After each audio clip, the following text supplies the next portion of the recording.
2018 saw continued weakness in industry results caused by a number of factors, most of which everybody in this room is well aware of. Anemic investment returns, more severe weather events, and a variety of strains on auto insurance in every part of the country.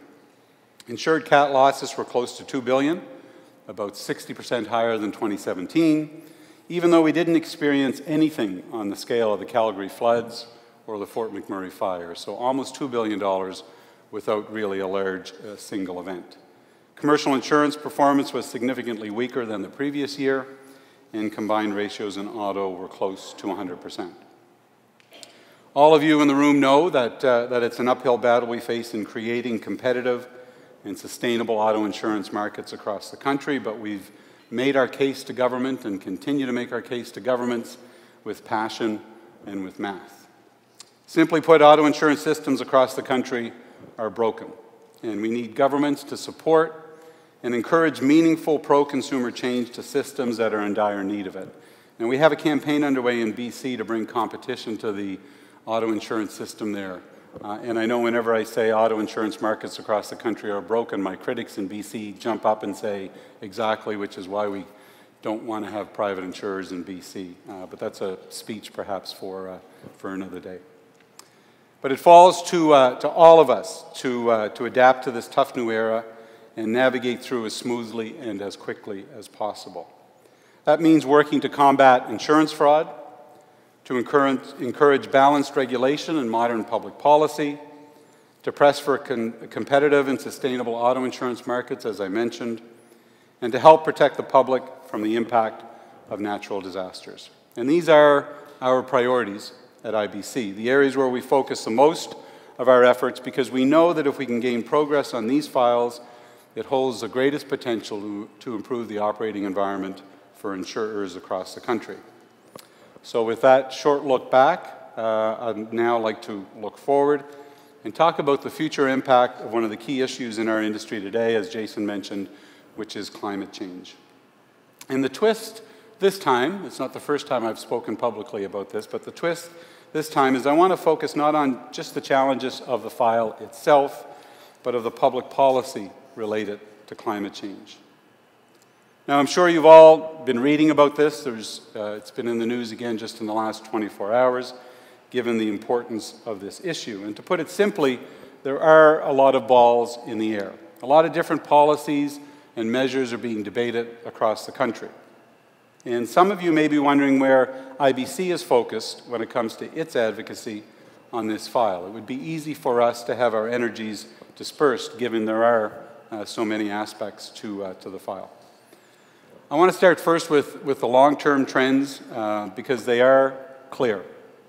We're facing longer periods of drought leading to more forest fires. We're experiencing more storms, major hurricanes, and extreme rainfalls leading to more frequent and intense flooding. And these events are no longer affecting only areas that have traditionally been exposed to risk. 20% of Canadian households have some vulnerability to floods, and that figure is increasing. And the risk of wildfire continues to grow as well. In fact, I was reading the other day the threat of floods in BC this year is lower, but they've already had their first wildfire of the season here in March.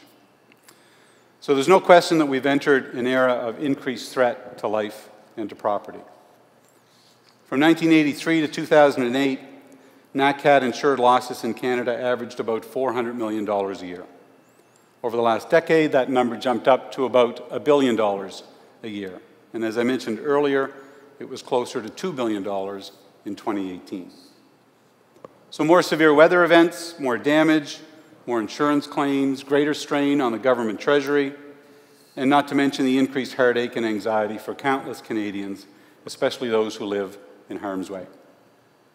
The floods in Alberta in 2013 were single-handedly responsible for increasing the federal deficit of the day by almost $3 billion. And the Fort Mac fires cost Canadians even more.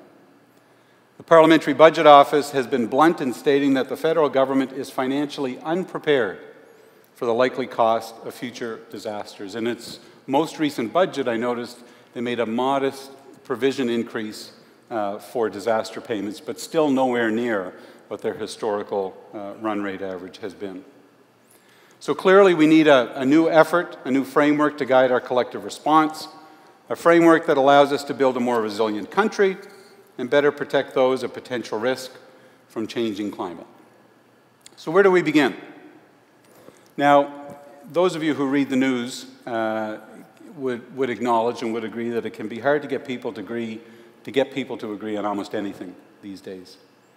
But we can find a measure of common ground when it comes to climate change.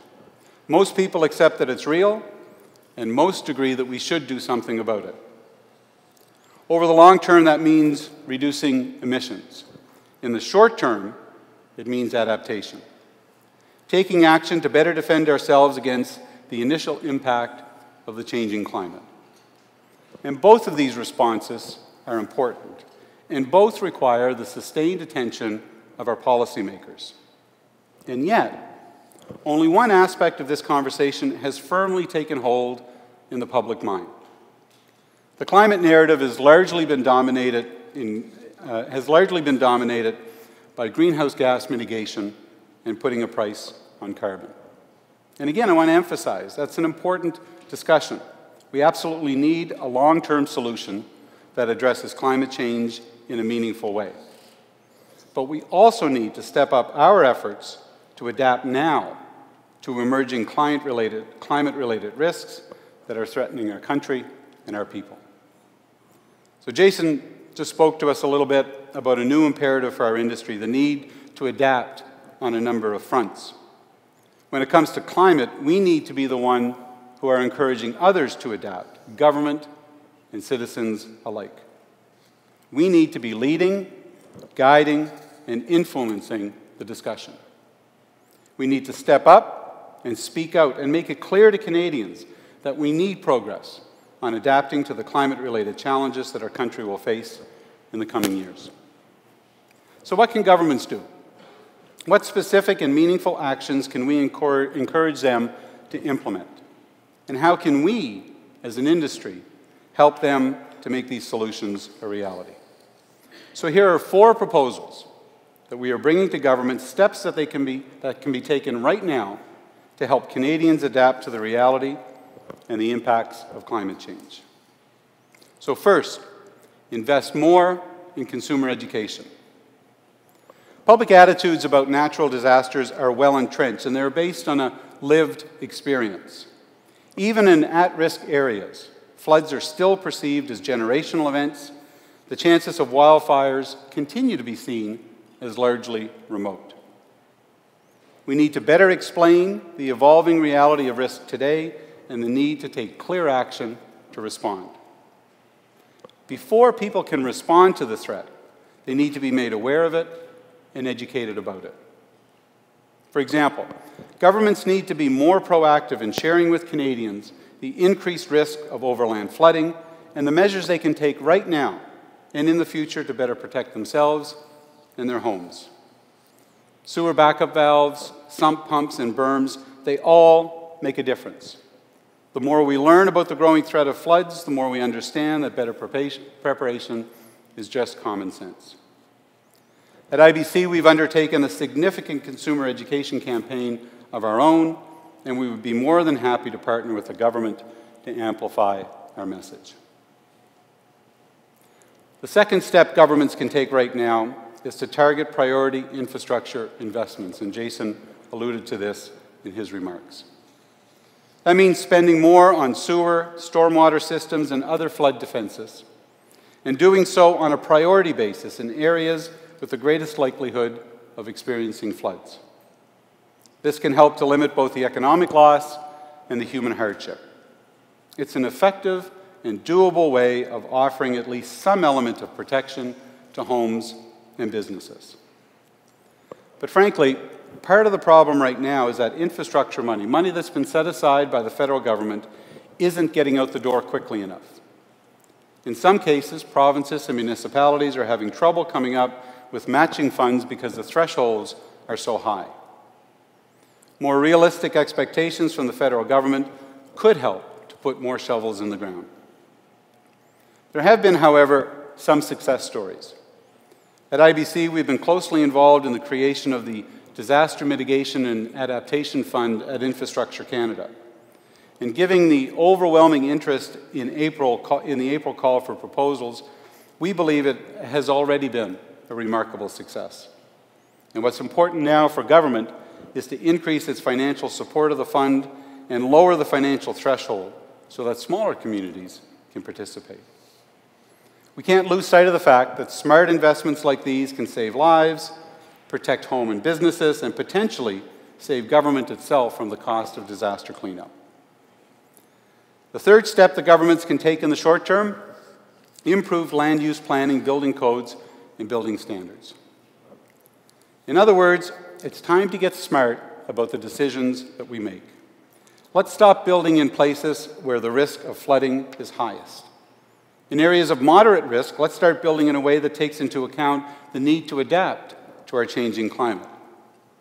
Now, we've been talking about this for years, and quite frankly, very little has changed. Too many communities are still making bad decisions, decisions that really defy logic. And then everyone acts shocked when their low-lying riverside subdivision wakes up to 3 feet of water. Governments need to send a clear message that our world is being transformed. It's time to prioritize climate resilience in our planning and regulations. We can no longer afford to ignore when the evidence stares us in the face and plainly says it's not smart to build here. In practical terms, this means limiting or ending the practice of building in areas deemed high risk by flood mapping. It also means having a hard discussion about where to build in areas that are close to our boreal forests. Even today, dwellings are still being built in river valleys or on floodplains. They are positioned in such a way that flooding claims are all but inevitable. And frankly, we have a role to play here too. We need to stand up taller than ever and speak out louder than ever as a voice of advocacy for common sense and a voice of support for any government willing to make it clear to homeowners that if they want to build in high-risk areas, the risk is theirs and theirs alone. Now, I know that's a tough political message, but there are places in the country that have begun to do this, and where we see that happen, I think as an industry, we have an obligation to stand up and support those governments. Finally, the fourth step, preserve and restore natural wetlands as a cost-effective way of reducing flooding. Now, for years, environmental organizations such as Ducks Unlimited have been proposing measures to restore wetlands and coastal ecosystems, actions that would buffer communities from intense rainfalls and storm surges. These projects would require less upfront capital and less maintenance than traditional flood defenses, while simultaneously enhancing biodiversity. And to be candid about it, we don't spend nearly enough time focusing on our natural infrastructure as a way of reducing flood damage and flood-related costs. That's why we collaborated with the Intact Centre on Climate Adaptation and others to create a framework that demonstrates the value of investing in these protective measures, retaining what we have, restoring what we've lost, and building what we must. We need to acknowledge and respond to the fact that in southern Ontario, for example, almost 3/4 of the region's original wetlands have already been lost to urban sprawl and development. Just think about that. 75% of southern Ontario's wetlands have already disappeared. So it's about taking a far-sighted approach by restoring and preserving ponds, wetlands, and vegetated areas. By doing so, we can help limit the impact of extreme weather and flooding. So these are 4 very practical steps that governments can take right now to make a real difference in the immediate term. Now, at a time when I'm calling on governments to undertake important new actions, I'd be remiss if I failed to acknowledge at first the investments that governments have already made in adaptation efforts, and secondly, to acknowledge the leadership that Minister Ralph Goodale has shown on the flood file. We've worked very closely with Minister Goodale and his officials, first on a national roundtable, and now as the chair of a national working group on flood risk. And we're looking forward to participating in a national flood symposium that will be held this fall to review best practices related to flood mapping, data, and science. Minister Goodale gets the challenge that we face, the challenge that Canada faces as a whole. He and his provincial colleagues have asked IBC to define high-risk properties, assess different high-risk insurance pool models, and propose ways of reducing the financial risk of overland flooding. We are cautiously optimistic that these efforts will result ultimately in meaningful government policy. But we can't understate the task ahead. Governments are being pulled in a million different directions. We have to be concise and united in our interventions.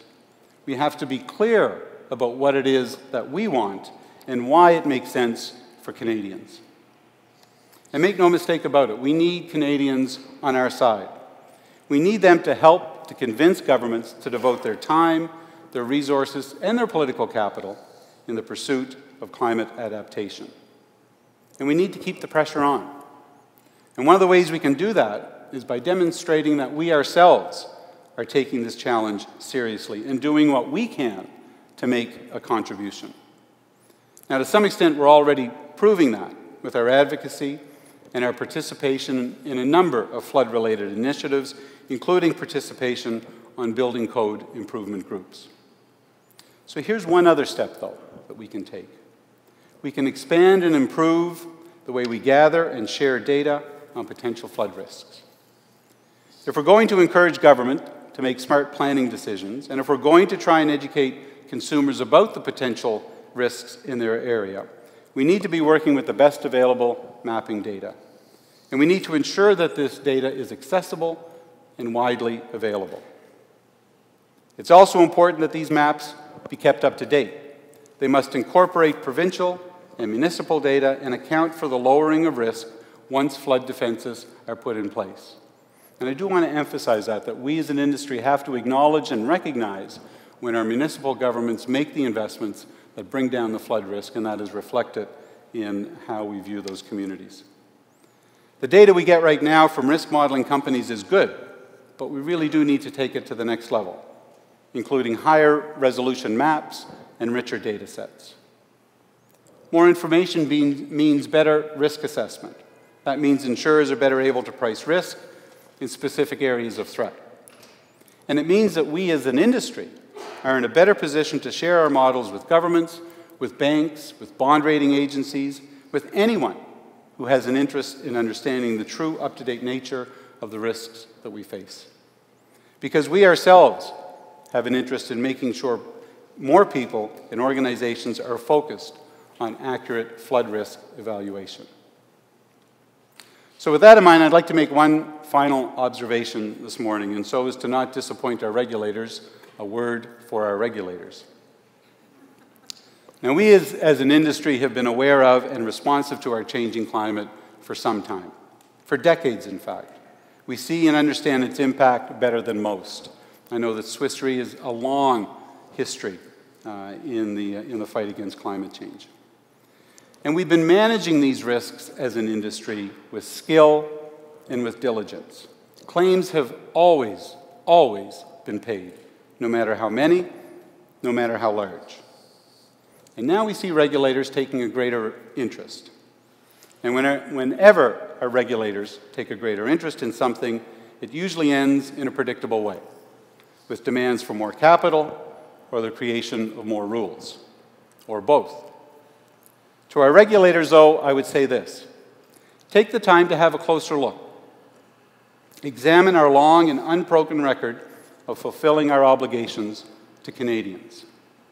And do that, and we trust that you'll see we are on the ball and very much ahead of the curve when it comes to understanding the challenges of our changing world. Ladies and gentlemen, our mandate as insurers is clear. We exist to serve Canadians, to provide them with protection against the risks of our world. Collectively, we need to come to grips with the new reality of our world and take action to adapt to it. This will require a whole-of-society approach: industry, governments, citizens, everyone involved, everyone with a role to play, including us. It's an approach that can produce real results. For instance, we shared our whole-of-society perspective with the Ford government here in Ontario, and the government's new environmental plan incorporates many of our recommendations on adaptation and resilience. Going forward as a country, we need smarter decisions that actively reduce potential damage and the financial impact that can be caused by severe weather. And we need a far-sighted policy framework and architecture to help ensure that smart planning decisions get made. The longer we delay, the higher the cost and the greater the risk to property, to the federal treasury, and to consumers. Better adaptation is an opportunity to meet an immediate test of leadership on climate change, to make lives better and to make Canadians safer. Thank you very much.